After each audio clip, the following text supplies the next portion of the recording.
Hello అండి, welcome to my channel sweet and spicy food. ఇవాళ నేను మంచి మసాలా చూపిస్తున్నానండి. అన్ని కర్రీలలోకి వాడొచ్చండి.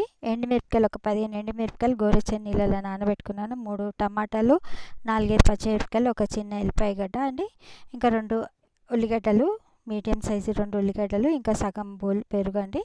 ఇవన్నీ రఫ్గా కట్ చేసుకొని, ఉల్లిగడ్డ టమాటా రఫ్గా కట్ చేసుకొని మిక్సీ జార్లో వేసుకోవాలి.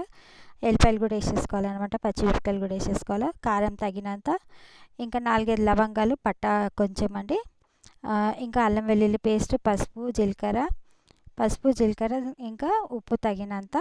ఉప్పు కొద్దిగానే వేసుకోవాలన్నమాట. జీలకర్ర 1/2 స్పూను, ఇంకా ధనియాల పొడి 1 స్పూన్ అండి. ఓకేనండి. ఇవన్నీ మిక్సీ జార్లో నీళ్ళు ఉండేయండి, ఆ నీళ్ళతోటి వేసుకొని ఈ విధంగా ఫైన్ పేస్ట్ చేసుకోవాలన్నమాట.